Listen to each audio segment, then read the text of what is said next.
Hey everyone, and welcome to another deep dive with us.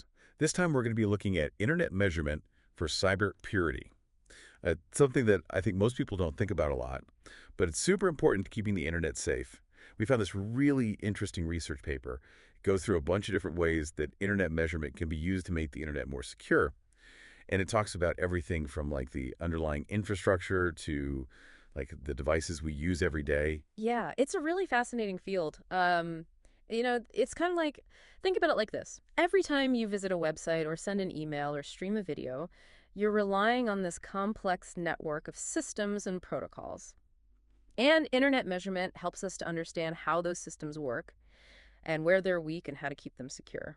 So it's not just about identifying hackers, but like understanding the fabric of the internet and how to reinforce it. Exactly. It's about like proactively building a more secure online world. So for example, one area where internet measurement is playing a crucial role is in DNS security. You know when you type a website name into your browser, DNS is the system that translates that name into the IP address that your computer uses to actually find the website. Oh, so DNS is like the internet's phone book. Exactly. But what's fascinating is that this seemingly simple process is actually a major target for attackers. Back in 2013, there was this massive attack on Spamhaus, which is a company that maintains a blacklist of spammers.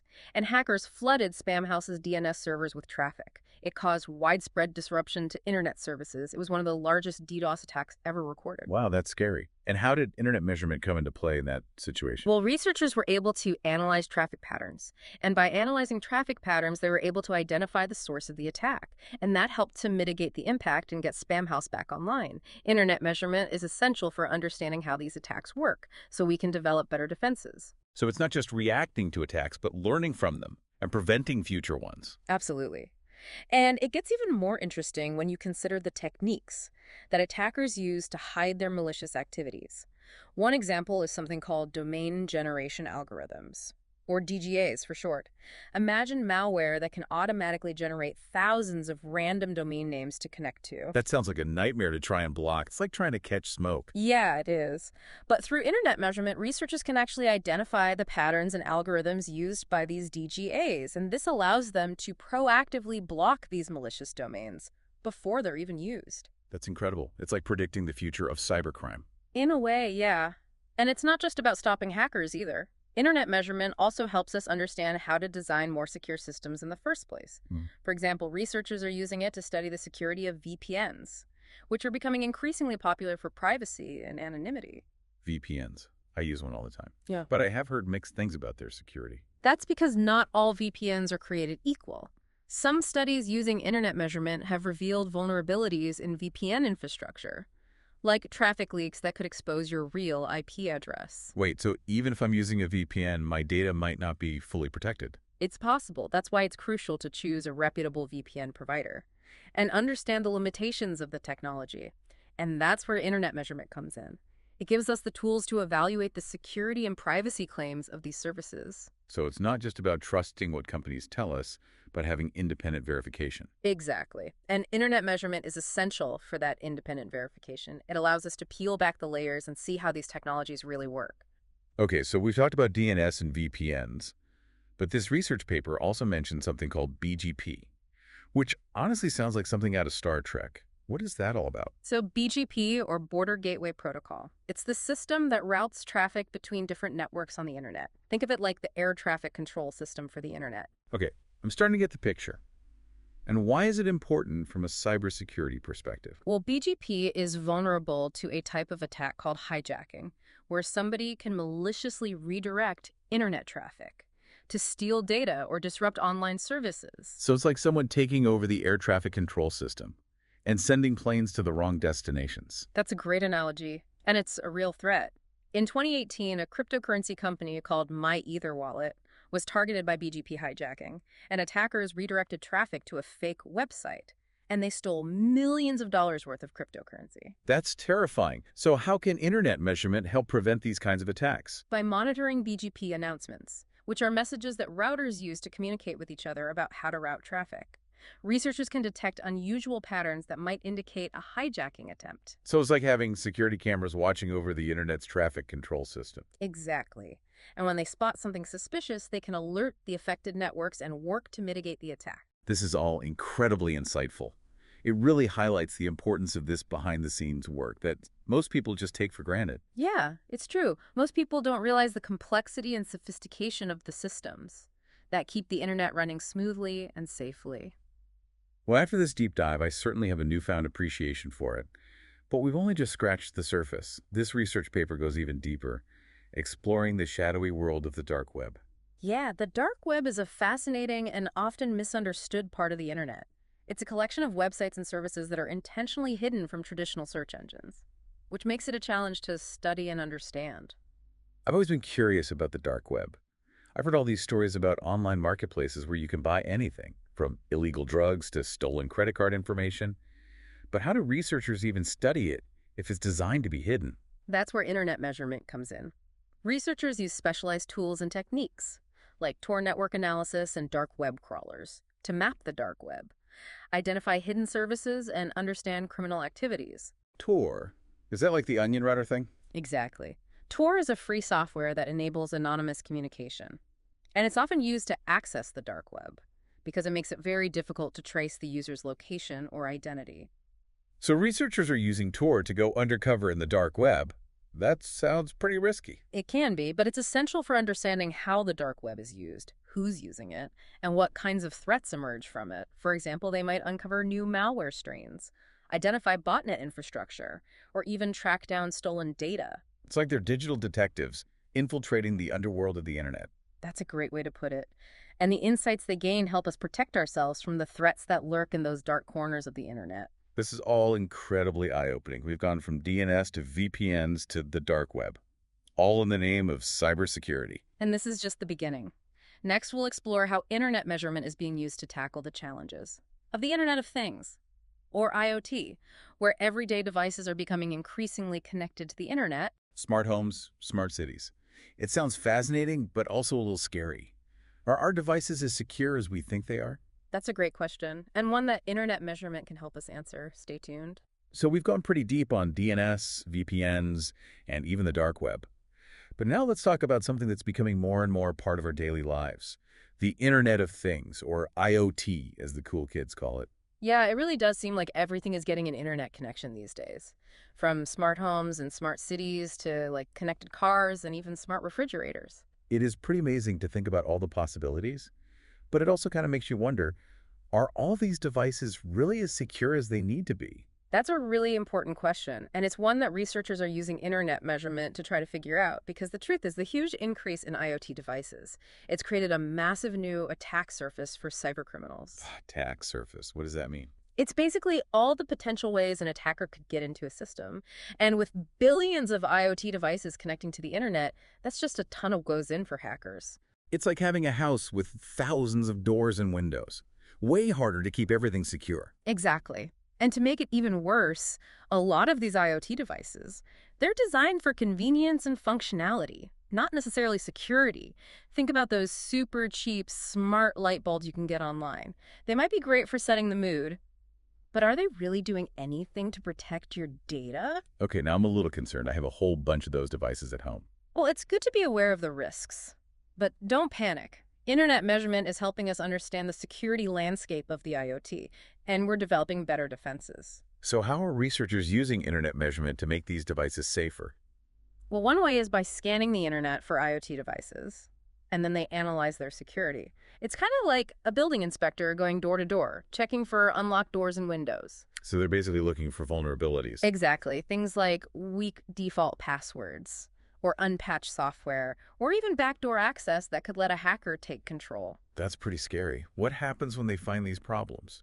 Responsible researchers will follow a process called responsible disclosure. They contact the manufacturer so they can fix it before anyone announces it publicly. Makes sense. It's about protecting people, not creating more vulnerabilities.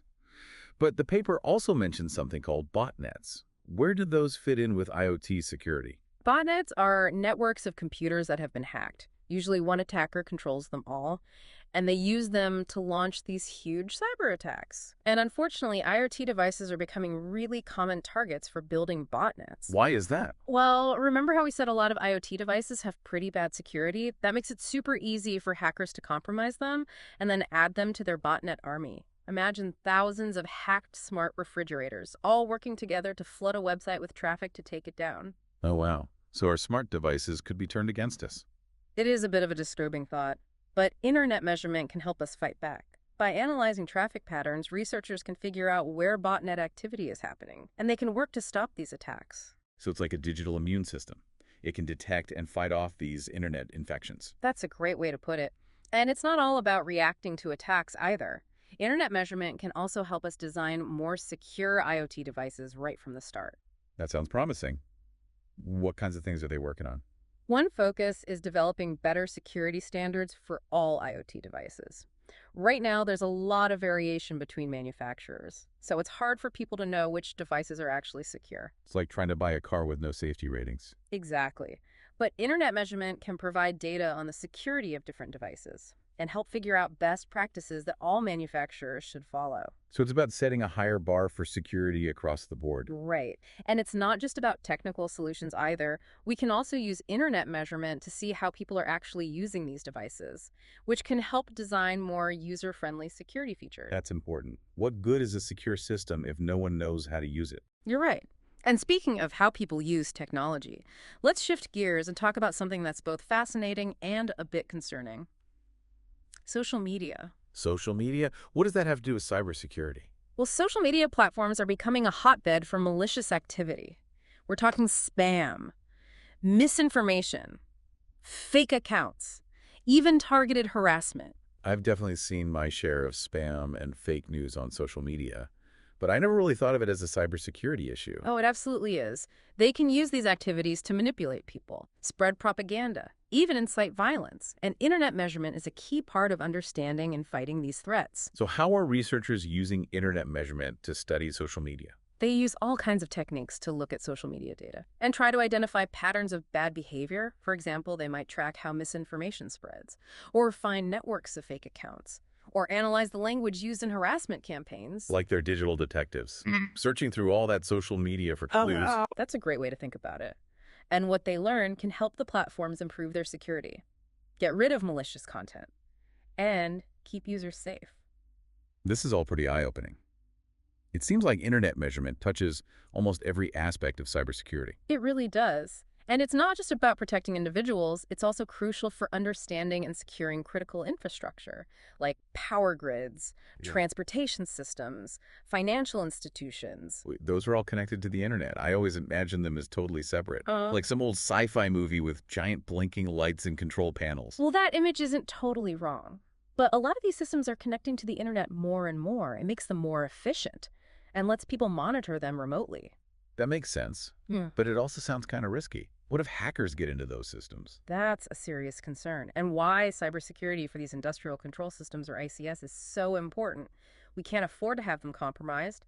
Just think about the chaos if the power grid went down, or a water treatment plant stopped working, all because of a cyber attack. That's a scary thought. So how does internet measurement help protect these critical systems? Researchers use a lot of the same techniques as we talked about before, like scanning the internet for ICS devices and checking their security. They're looking for any vulnerabilities attackers could exploit, just like with IoT devices. So like digital building inspectors again? Yep, they might find outdated software, weak passwords, or even open ports that could give attackers access. I bet they're also watching traffic patterns for any suspicious activity. Exactly. They're looking for anything that seems unusual. That could mean an attack is happening. For example, a sudden spike in traffic to a specific device, or someone trying to access sensitive controls from a weird location. So like having a security guard for these crucial systems. Right? And they can also use internet measurement to test how resilient these systems are, like simulating an attack, to see how the system responds and what weaknesses they need to fix. That's pretty clever. It's like running fire drills for cyber attacks. Exactly. The more we understand how these systems work and how they respond to attacks, the better we can protect them. This has all been super insightful. It really makes you realize how interconnected our world is.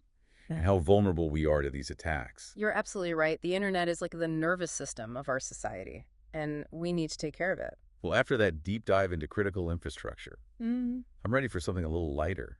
What else have you got for me? Let's talk about something most of us use every single day: wireless networks. Wi-Fi. Love it.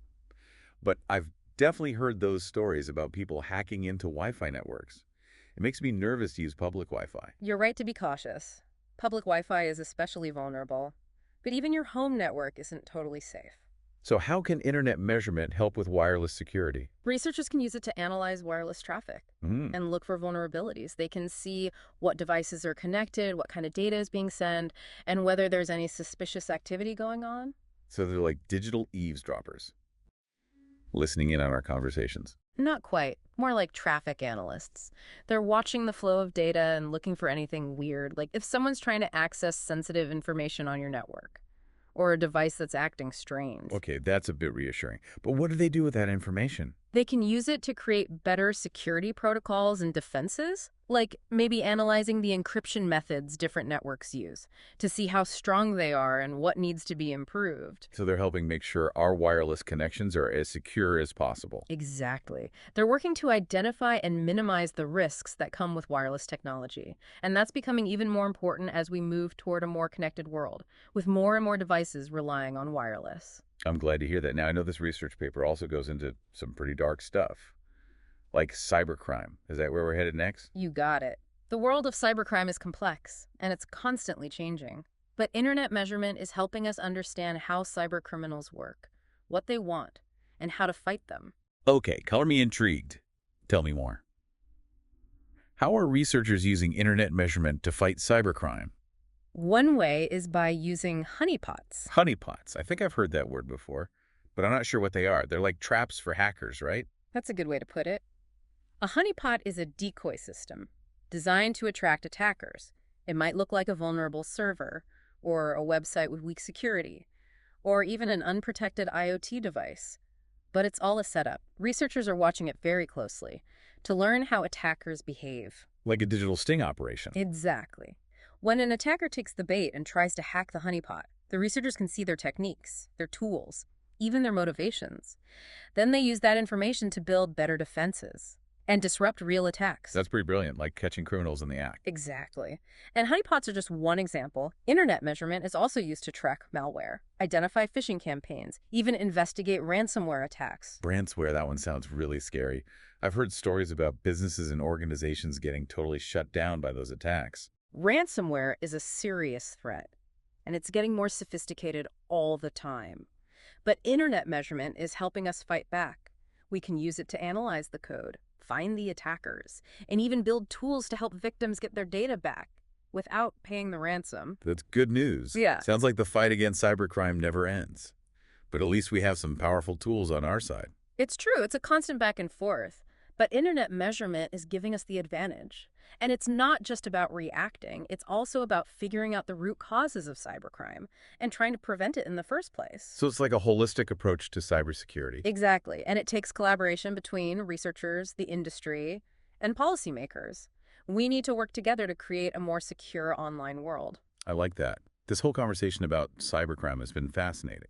But I'm also curious about the human side of internet measurement. Oh, the human element is absolutely essential because in the end, it's people who are behind both the threats and the solutions. So how are researchers studying the human side of cybersecurity? They use a lot of different methods like surveys, interviews, even behavioral experiments. They might look at how people react to phishing emails, how they choose their passwords, or how they share information online. That's interesting. Like they're trying to understand the psychology of cybersecurity. Exactly. And what they learn can be really helpful for designing better security awareness campaigns, building more user-friendly tools, even influencing policy decisions. Okay, I'm starting to see the big picture. Internet measurement is about so much more than just data. It's about understanding the internet as a whole, from the technical parts to the people who use it. You got it. It's a multidisciplinary field. It brings together computer science, sociology, psychology, even economics. This whole deep dive has been a wild ride. I feel like I've learned a ton about how the internet works and all the work that goes into keeping it safe. It's been great talking with you. And keep in mind, this is really just the tip of the iceberg. The world of internet measurement for cybersecurity is huge, Yep. and it's constantly evolving. That's a little overwhelming, but also exciting. Sounds like there's always more to discover. Absolutely. That's what makes this field so dynamic and rewarding. Are you ready for the last part of our journey?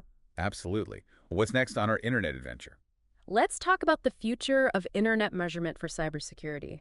What new challenges and opportunities are out there? The future. Sounds exciting, but also maybe a little scary. Considering how fast technology changes, it is a little scary to think about, especially with how fast things change. But okay, yeah. What's coming next in the cybersecurity world? Well, one thing that's already having a big impact is encrypted DNS. Remember how we were talking about DNS being like the internet's phone book? It translates those website names into IP addresses. Yeah, and how it used to happen in plain text, Yeah. so anyone could snoop on it. Exactly. But now with these encrypted DNS protocols, like DNS over HTTPS, those translations are all encrypted, so it adds this layer of privacy, which is great for users, but it creates some new challenges for internet measurement. Well, if researchers can't see those DNS queries anymore, it gets a lot harder to spot malicious activity, like if malware is connecting to a bad server, or a phishing attack trying to send someone to a fake website. So it's like all those digital detectives we talked about? Yeah. Now they have to work blindfolded. That's a really good way to put it. Definitely makes their job harder. But they're figuring it out. Researchers are already coming up with new techniques to work with that encrypted DNS traffic. That's good to hear. What kind of approaches are they trying? Well, one thing is to look for patterns in the encrypted traffic itself without actually decrypting it. Like, they might look at the size of the queries, or the timing, or how often they're happening, to try and pick out suspicious activity. Another option is to focus on the endpoints, like looking for known bad IP addresses or domains. So it's like trying to solve a puzzle, but you can only see a few pieces. Exactly. Takes a lot of creativity. But it's important if we want to be able to see what's happening in the DNS world and keep protecting people. Encrypted DNS is definitely something to watch. Yeah. What other trends are we seeing? Well, we can't talk about the future without mentioning AI. AI. The word of the year. But seriously, Yeah? how does it play into all this cybersecurity stuff? AI could totally change the game when it comes to cybersecurity. Imagine systems that can just automatically detect and respond to threats in real time. No humans needed. That sounds pretty amazing. Like a digital bodyguard for your data. Exactly. AI can look at these huge amounts of data Yeah. and find patterns that humans would never see. It can learn from past attacks and then use that to predict and prevent future ones. You could use it for everything. Threat detection, malware analysis, finding vulnerabilities, incident response. It's like a superpowered security team. Exactly. But it's not perfect. You can still trick AI systems, just like any technology. And there are ethical things to think about, like making sure AI is used responsibly and doesn't just reinforce existing biases. That's true. It's a powerful tool, Yeah. but we have to be careful with it. Absolutely. And that's why research and collaboration are so important. We need to keep developing and improving these AI systems, making sure they're effective and reliable, and that they align with our values. So the future of cybersecurity is this mix of human and machine. Exactly. And internet measurement is going to be a key part of it, giving us the information we need to understand new threats, see how well our defenses are working, and ultimately make the internet a safer place. This has been a really amazing deep dive. I feel like I have a much better understanding of cybersecurity now and the role that internet measurement plays. I'm glad you found it helpful. And remember, cybersecurity is everyone's responsibility. We all need to do our part to stay informed and be careful, to protect ourselves and our data. Absolutely. So if any of our listeners want to learn more about this, where should they go? There's a lot of good stuff online. Research papers, articles, even podcasts. Yeah. You can also check out the websites for groups like the Internet Society or the Internet Measurement Conference. They have all the latest news and research. Great. We'll make sure to link to the paper we talked about today in the show It's notes. a good idea. It's a great place to start. Well, that brings us to the end of our deep dive into internet measurement for cybersecurity. I hope everyone enjoyed it as much as I did. Stay curious out there, stay informed, and stay safe online. That's right. And don't forget to subscribe to The Deep Dive for more adventures in the world of technology. Thanks for listening.